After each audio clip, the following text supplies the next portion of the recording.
Hi, everybody. This is Adam Elenbaas from Nightlight Astrology. It is Thursday, August 29th today, and I'm doing a brief follow-up on the video that I did a couple days ago called Beginningless Karma and the Nodes of the Moon. So I received some requests from people to further elaborate upon the difference between the evolutionary astrology paradigm and traditional use of the nodes through a demonstration.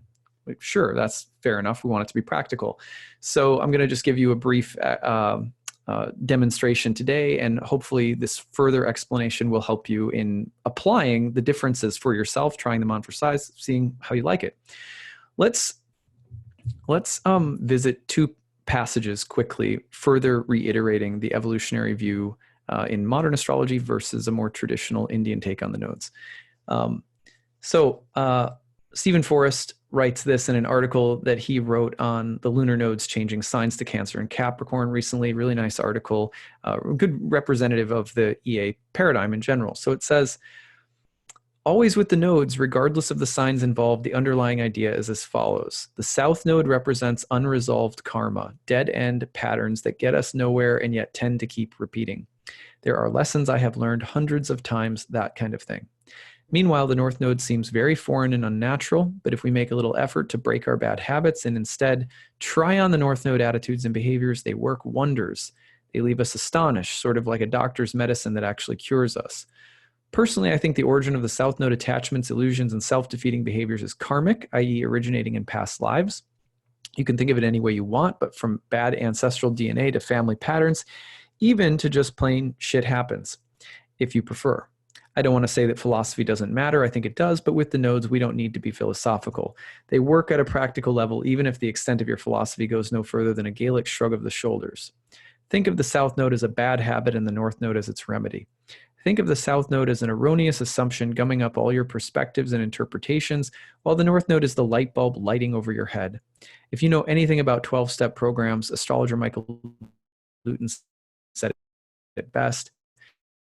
The south node is the bottle, north node is the...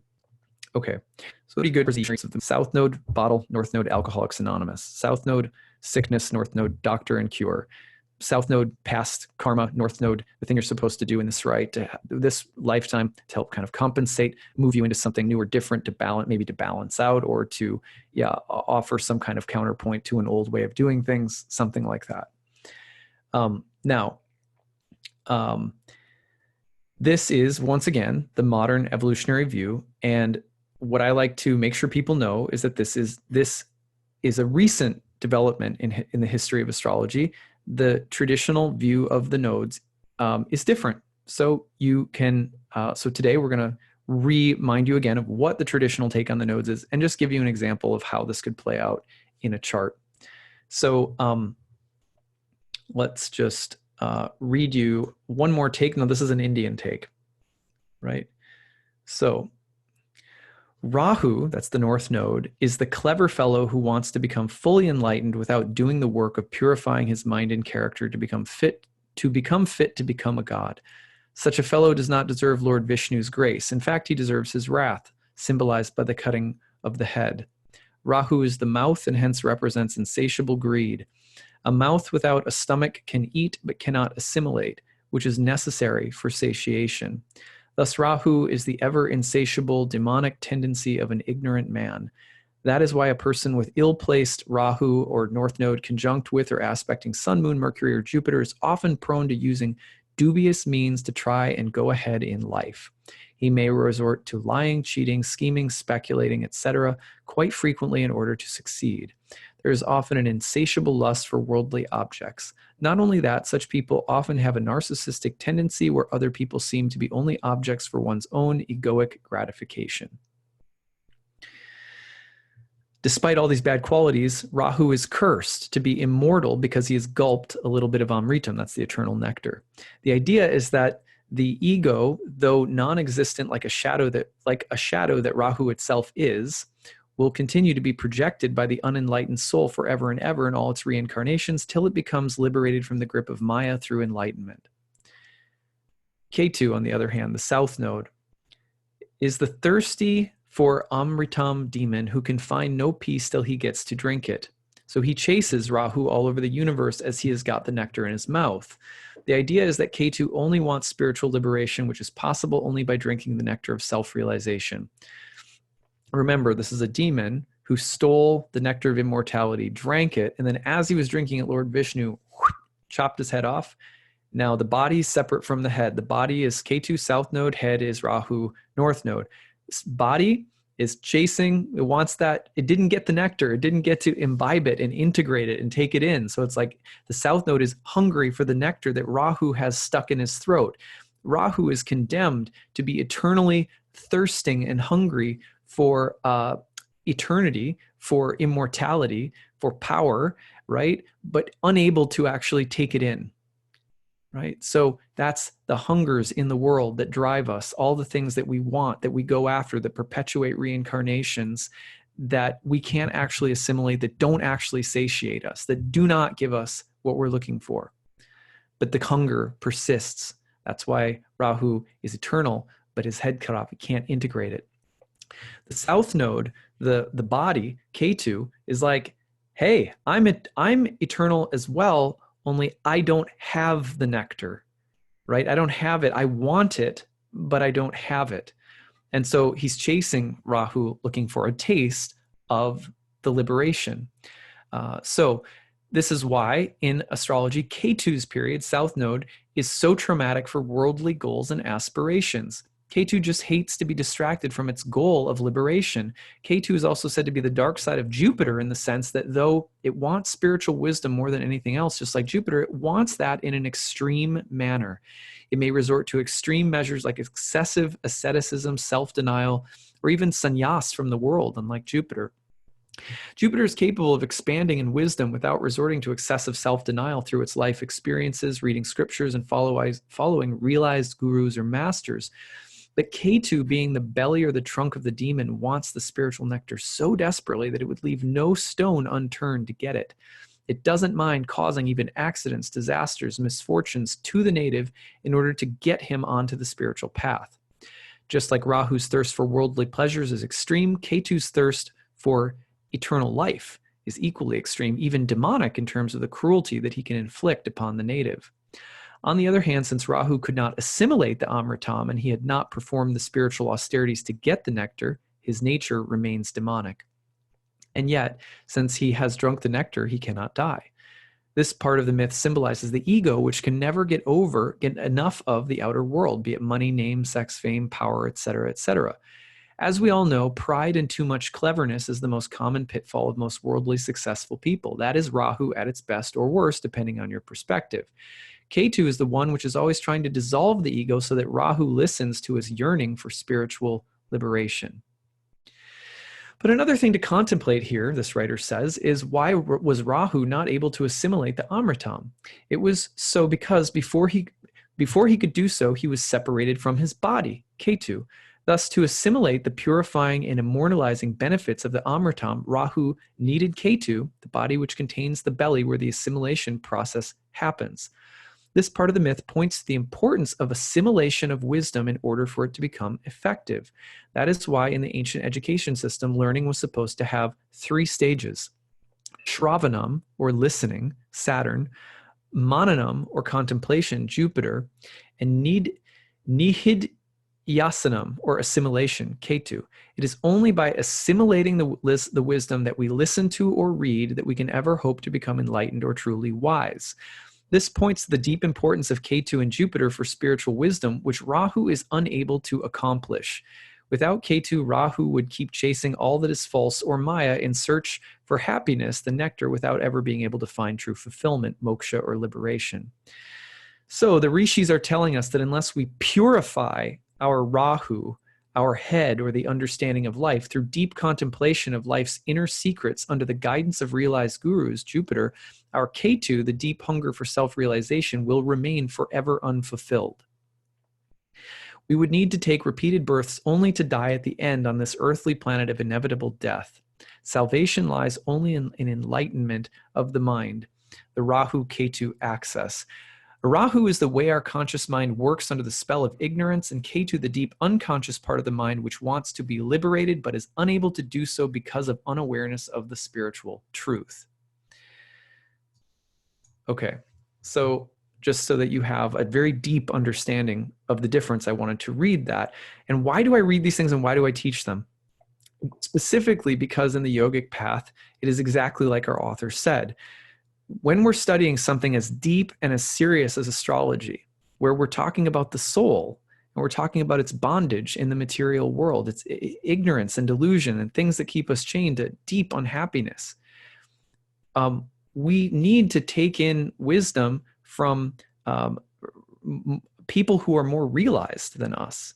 And if we don't seek that out, if we think, well, I'm just the authority, my feelings, my thoughts, my opinions, Plato, even in the West, said, yeah, that's the path of ignorance. That's the path of the world. Everyone in the world is like that. I don't trust anyone but my own opinion. And it's hard too, because in this world, sometimes we're burned. Sometimes teachers are just, full of themselves. And so, it's not easy. It's not easy to put our trust in people who may know more. But we can study what ancient astrologers said, those people who are actually in the position to receive this sacred science. We can look at what they said and we can study it. And as we take it in and test it out and assimilate it, we can see, does this lead to deeper understanding? Spiritually, is this helping me to grow? Now, ultimately, I'm sure that people who embrace the evolutionary astrology paradigm would no doubt say that they've studied, listened to their teachers, assimilated the information, and they feel like it's worthy. So sometimes these conflicts are not going to be resolved so easy. But what I think is important is that we listen and hear and study from the sources, from the source of where this all came from. And the modern EA paradigm, my only problem with it is that it is not rooted in the traditional wisdom that this paradigm came from. And both in the East and the West, both views of the nodes are just very, very different than they are today. Where, for example, think of the big difference that it makes if we're telling, I've seen thousands of clients over my years of doing this, and I have so many people who come in thinking your south node is the bottle, your north node is the meeting. Your south node is a problem, the north node is the fix. The north node is your homework, the south node is your complicated past karmically. You have to remember again that I don't want to get too philosophical, but remember that word anadi, beginningless. Our karma here is beginningless. It's not, you know what I mean? You can't go back. You're not trying to fix something in the future by solving something from the past. That's not the paradigm of the nodes at all. In the traditional philosophy of metaphysics of the Indian astrologers, who were the ones interested in transmigration of the soul. Why don't we pay attention to what they said? They are our wise elders, right? So that's my point, is that why not listen to what they said and at least try it on and see? So, okay, now even if you were a Hellenistic astrologer, remember that the Hellenistic astrologers said that the south node of the moon was decrease for good or bad. North node was increase for good or bad. North node also associated with hunger materially and desire and development and gain materially. South node with loss materially, right? But sometimes gain is good, sometimes gain is bad, sometimes loss is good, sometimes loss is bad. That's the sort of Hellenistic view of the nodes from what we can tell. Okay, so for example, the north node is considered exalted in the sign of Sagittarius by Rhetorius, one of the earliest Hellenistic writers to talk about the dignities of the nodes, which is the sign of Jupiter, right? So there's that, like that in a fire sign, it's a picture of hunger, right? Whereas the south node of the moon is in Gemini, which is Mercury's sign, and a picture of discernment and discrimination. So the Western paradigm is very similar to the Indian paradigm traditionally. Now, okay, all of that aside, how can you actually use this in practice? So what I want to do now is just put a chart up onto the screen and show you, how you can actually use this or view this in practice. Okay, so let's just say, for example, that we're going to actually, let me pause this, and I will use whole sign houses because it'll make it a little bit easier. Okay, here we go. All right, so a demonstration. All right, now let's just say, for example, that this was a birth chart. Actually, let's bring it up to the current moment.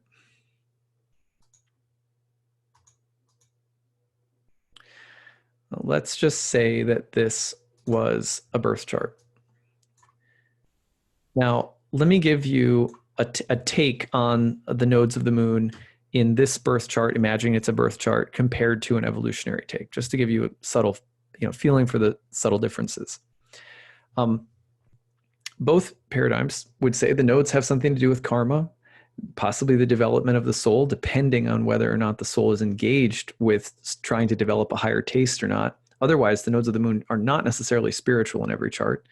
Any planet in any birth chart can describe someone who is deeply embedded in material reality, always has been, and without beginning, that has no real interest in getting out, in which case, people are mostly very predictable. When we start utilizing our choice, seeking higher knowledge, higher truth, and real spiritual enlightenment, then we start, we become less predictable, for one thing. And also, it's then that the nodes of the moon, both of them, can be opportunities for enlightenment. Just like when you're meditating, you have a desire for something that comes up and you go, I want that. And then you can cut yourself off from wanting that by saying, well, what would really happen if I ate that right now? How would I feel? What would happen? You burn up the desire and say, yeah, I don't actually want that. So your desires can be very instructive in that regard. The south node of the moon, similarly, you can think to yourself, I need to lose weight. I should just do like a 10-day fast, right? Because I just want out of this problem as quickly as possible, right? So south node of the moon comes up like that. You can think about it and go, feels like maybe that might be a little desperate and a little extreme, right? So maybe I should do something a little more balanced. So, the nodes of the moon are great places of reflection for our own karmic tendencies to go to extremes of desire and renunciation. Both extremes are reflected by the demon, remember, that's hungry for eternal life without having to work for it. So at any rate, okay, so let's read this chart. Let's start with K2 in the south node. Saturn in K2, or Saturn in the south node. So it's in the second house. So let's just do a kind of typical EA reading on this.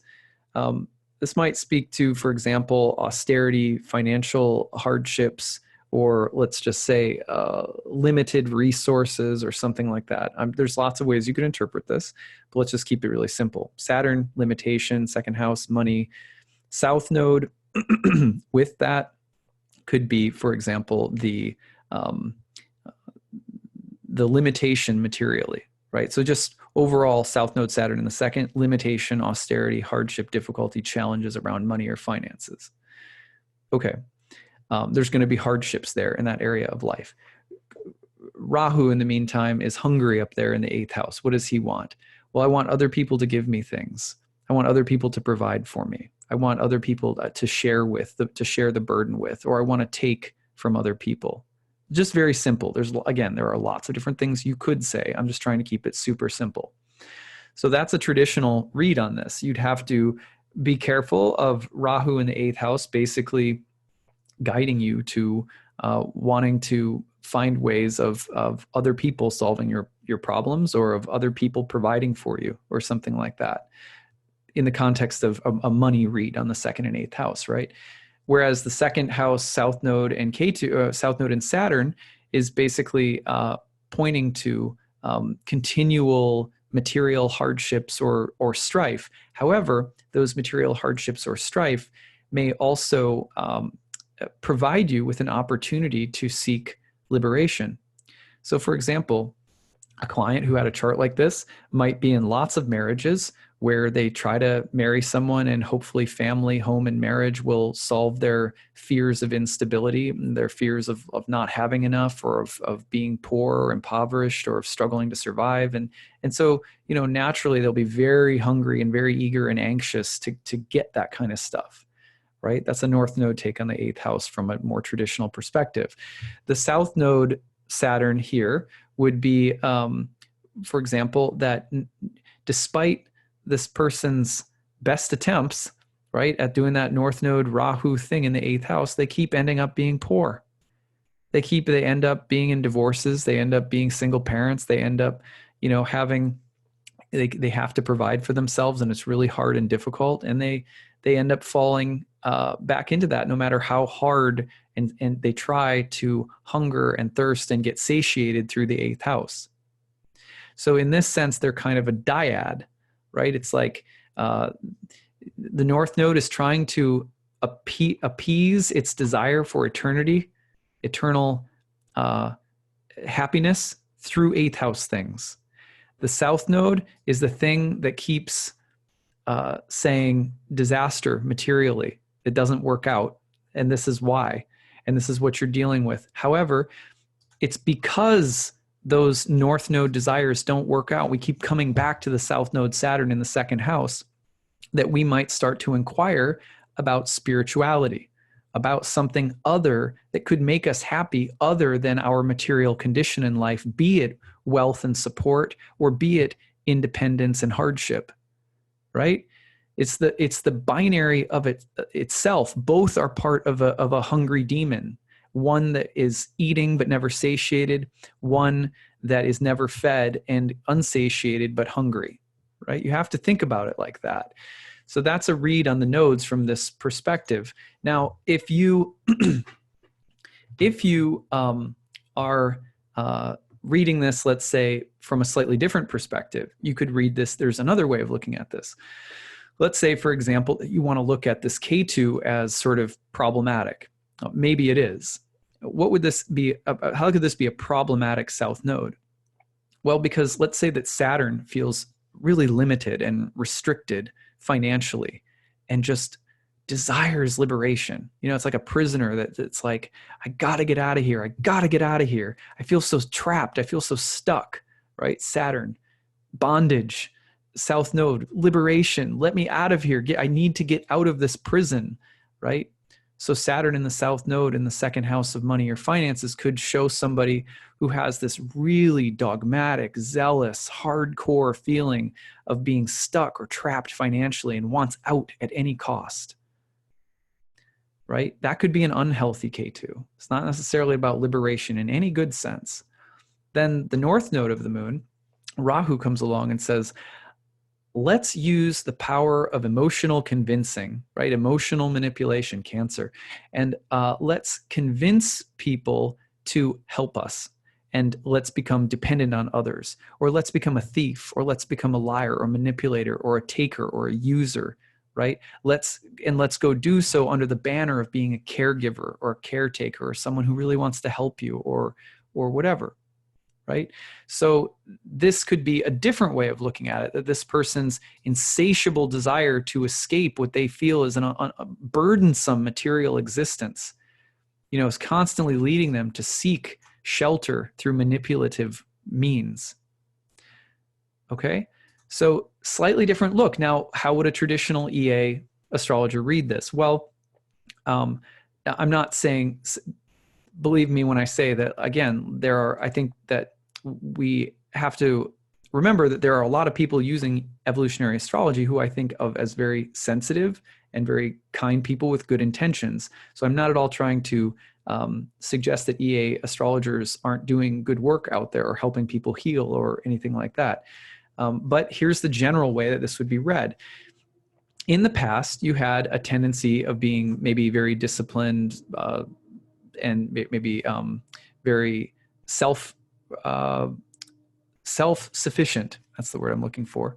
Saturn South Node in the second. You know how to be self-sufficient. You know how to deal with loss. You know how to deal with hardship. You know how to pick up the reins and take care of yourself when times are tough. That would be one read. I'm not saying there aren't others again, but that would be one read of Saturn South Node from that perspective. Then they say, what you need to do in this lifetime is allow other people to take care of you. Allow other people to be an usher for your safety or your well-being. Allow other people to help you create a feeling of safety, even if it's scary, right? So you need to learn how to allow yourself to be more codependent, not independent, especially when it comes to, say, finances or resources, emotionally, materially, whatever. Okay? Now, there is definitely, you could say, some truth between the two paradigms, there's some shared language going on. We got the similar houses, we got similar planets and signs and so forth. But there's a big difference here. And this is what I want you to notice. Notice that, let's just say that this is actually a person who is, let's say that this is a person who hungers to be free from the burdens of material challenges, right? They really so just liberate, just give me liberation at any cost, because I'm so tired of dealing with this. Saturn South Node. And then North Node in Cancer in the 8th house is like driving that person, the hungry Rahu, to join with others in ways that are manipulative, emotionally needy, and ultimately deeply codependent in a not so healthy way based on fear and the desire to escape. And so they keep trying to satiate themselves by going and trying to get things from others. You have now just told that person, if we use the EA approach that I just used, you have told that person to go and satiate the exact desire that is a part of continuing to loop them into this sort of karmic trap. Okay, so this is problematic. If you take up a traditional view of the nodes from the Indian perspective, this take on the nodes of the moon is going to lead you to two very different kinds of conclusions and sets of advice.